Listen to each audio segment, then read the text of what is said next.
بس رمضان کی سب سے بڑی تیاری کیا ہے کہ اپنے دلوں کو صاف کر لو پہلے سے، کہ جس دل میں نفرت ہو، بغض ہو، کسی کے لیے غصہ ہو، کسی کے لیے کیا کیا جذبے ہوں، دل صاف کرنا۔ ہمارے گھروں میں روزانہ جھاڑو ہوتا ہے، یہاں مدرسے میں روزانہ صفائی ہوتی کہ نہیں ہوتی؟ چونکہ دنیا کی اصل گندگی ہے تو جھاڑو ہاتھ سے نہیں چھوٹ سکتا۔ حرم شریف میں دیکھا کیسے چاروں طرف خدام پھر رہے ہوتے ہیں برش لے کر، تو دل پہ غبار ایسے آتا ہے جیسے صحن میں غبار آتا ہے، دل پہ گندگی ایسے آتی ہے جیسے صحن میں آتی ہے۔ تو ہم نے نظام بنایا ہوا ہے، لوگ مقرر ہیں وہ روزانہ جھاڑو دیتے ہیں۔ تمہارا دل ایک آنگن ہے، ایک صحن ہے، اس میں بغض، نفرت، حسد، پتہ نہیں کیا کیا گندگیاں آئیں گی اور آتی رہیں گی۔ بچوں ایک کام کرو، جھاڑو پکڑ لو، صاف کرو۔ یا اللہ معاملہ تجھ سے کرنا ہے، لوگوں سے نہیں۔ کسی نے برا کہا، کسی نے غیبت کی، کسی نے گالی دی، کسی نے دھکا دیا، کسی نے حق مارا، کسی نے کچھ کیا، یا اللہ تیرے سپرد میں نے اپنے دل کو سب سے صاف کیا، میں نے اپنے دل کو سب سے صاف کیا۔ یہ اتنی بڑی عبادت ہے کہ بڑے بڑے نفلوں والے، تہجد والے، حج عمرے روزے والے تمہیں نہیں پکڑ سکیں گے، کیونکہ اس کا کرنے والا دنیا میں کوئی نہیں۔ نفل پڑھنے والے تو بے شمار ہیں، عمرے کرنے والے بے شمار ہیں، علماء بے شمار ہیں، حاجی بے شمار ہیں، سخاوت کرنے والے بے شمار ہیں، لیکن اس ٹکڑے کو صاف کرنے والا لاکھوں میں ایک بھی نہیں ہے۔ مشکل کام ہے، آپ یہ سیکھ لیں، صاف کرو، صاف کرو، صاف کرو۔ یہ رمضان کی سب سے بڑی تیاری اور علم کو حاصل کرنے کی سب سے بڑی چابی ہے کہ اپنے دل کو کھلا کر لو۔ کوئی چیز خالی ہوگی تو کچھ آئے گا۔ جس دل میں بغض بھرا ہو، نفرت بھری ہو، حسد بھرا ہو، کینہ بھرا ہو، اس میں خاک آئے گا، اس میں تو علم کی ایک کرن بھی نہیں آئے گی۔ اس زبان سے چاہے جتنے مرضی موتی بکھیرے، دل اس کا اندھا ہوگا۔ لا تعمى الابصار ولكن تعمى القلوب التي في الصدور۔ یہ آنکھوں سے اندھے نہیں، دل سے اندھے ہیں۔ تو بچوں اپنے دل کو صاف کرنا سیکھو۔ وہ کتنی مشہور حدیث ہے، آپ نے کہا اس دروازے سے ایک جنتی آ رہا ہے، تو ایک انصاری صحابی داخل ہوئے، جوتا ہاتھ میں، داڑھی میں وضو کا پانی۔ اگلے دن اس دروازے سے ایک جنتی آ رہا ہے، تو ایک صحابی آئے، ہاتھ میں جوتا، داڑھی میں وضو کا پانی، وہی صحابی۔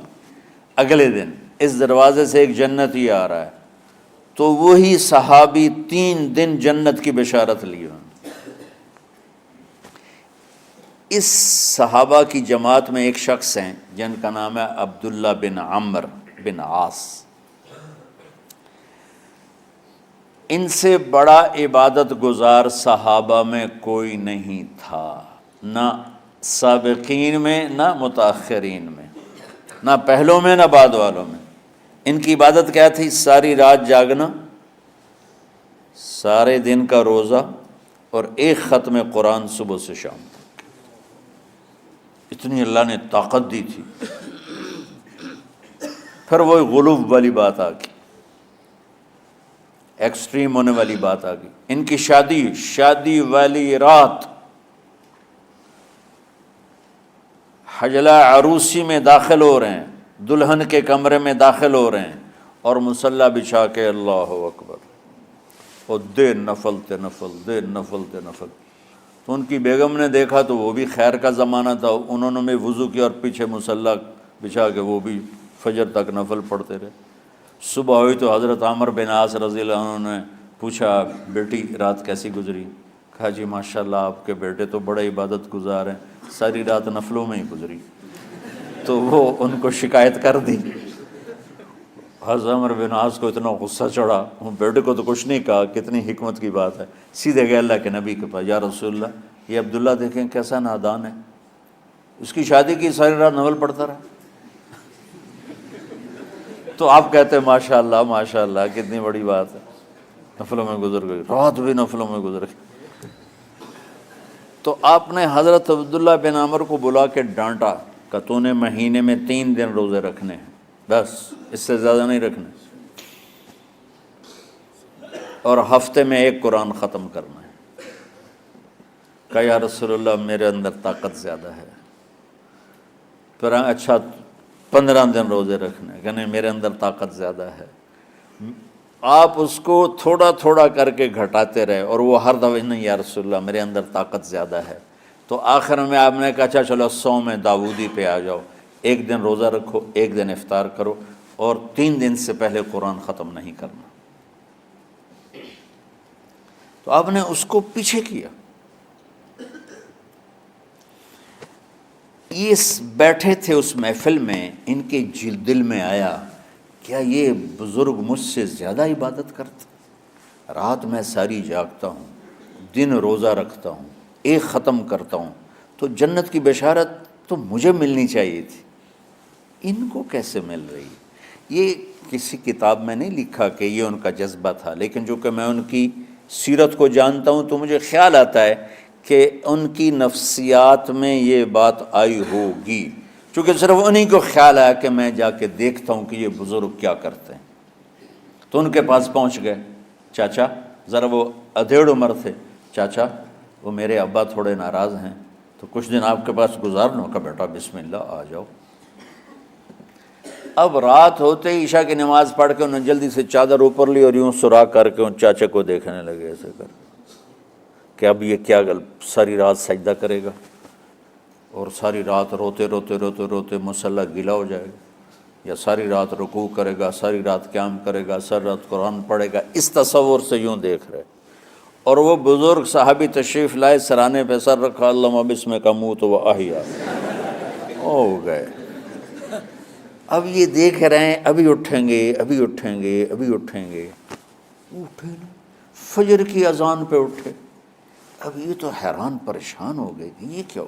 اس زمانے میں تو منافق تہجد نہیں چھوڑتے تھے ڈر کے مارے کہ پتہ نہ چل جائے ہمارے کفر کا، تو یہ چاچا جنت بھی لے گیا تو ستا بھی پیا کہ چلو کل دیکھوں گا۔ اگلی رات پھر چادر سر پہ کر کے اور یوں سوراخ کر کے لیٹے ہوئے اور دیکھ رہے۔ چاچا پھر تشریف لائے اور سرانے پہ سر رکھا، اللہم بسمک اموت و احیا، ہو گئے۔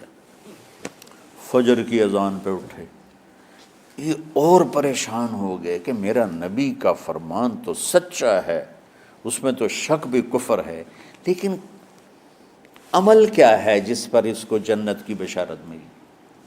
2 رکعت نفل بھی نہیں۔ اور آج کے دور میں تم میں سے ماشاءاللہ اکثر بچے تہجد پڑھتے ہیں کہ 1 رات اور دیکھوں گا، تیسری رات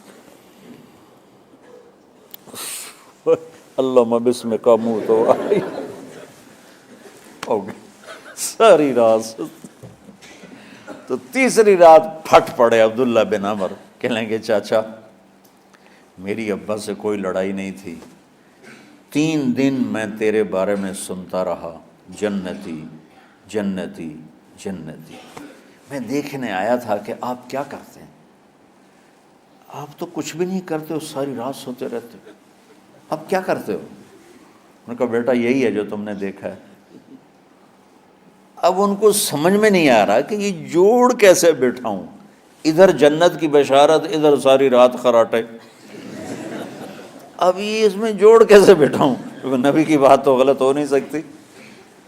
تو اب وہ نا ایسے نا بڑے بے دل سے ہو کر واپس مڑے، پتہ نہیں کی چکر ہوئے گی کوئی گل۔ جب وہ دروازے تک پہنچے تو کہنے لگے بیٹا ادھر آنا، واپس آ گئے۔ کہا میں تمہیں اصل راز کی بات بتاتا ہوں۔ کہا کیا ہے کیا ہے؟ تو یہاں ہاتھ رکھا، کہا یہ جو دل ہے نا اس میں کسی انسان کی نفرت نہیں۔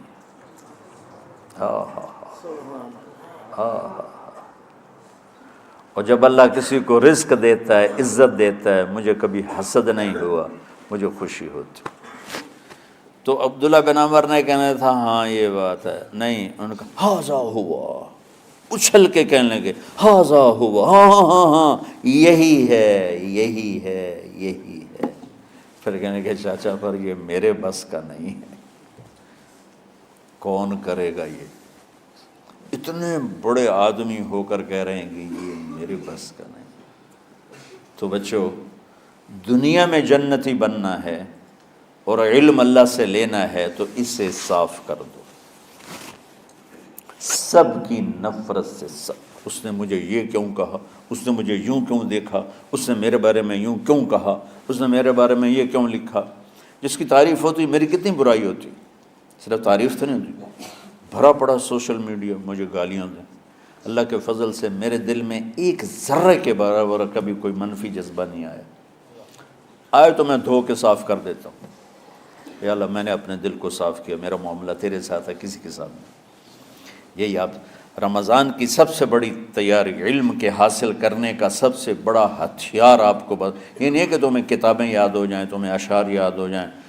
تو ساری امت سے کہتا ہوں رمضان کا استقبال کرو، دلوں کو صاف کر کے، نفرتوں کو مٹا کے، مذہبی نفرت، دنیاوی نفرت، رشتوں کی نفرت، بول چال کی نفرت، سیاست کی نفرت، لین دین کی نفرت، ان سب سے اپنے دل کو صاف کرو تاکہ رمضان میں اللہ نے علم اتارا، اللہ تعالیٰ آپ کو علم عطا فرمائے، اور باقی لوگ جو عام دنیا میں زندگی گزار رہے ہیں ان کے دلوں میں اللہ رمضان کا نور اتارے اور اپنے اور ہدایت کا نور اتارے۔ یہ سب سے بڑی تیاری ہے اس کی۔ اور کسی سے گلہ ہے، غصہ ہے، ناراضگی ہے، کسی سے بولتے نہیں ہو، ابھی سے شعبان آ چکا ہے، آپ شعبان سے رمضان کی تیاری شروع فرما دیتے تھے، تو اس کی تیاری کیا ہے؟ وہ دلوں کو صاف کرو، معاف کرو، معافی مانگو، تمہارا قصور نہیں پھر بھی معافی مانگ لو، دلوں کو صاف کرو، اور اپنے اور اللہ سے سخاوت مانگو کہ اللہ کو سخی بھی پسند ہے اور صاف دل والا بھی پسند ہے۔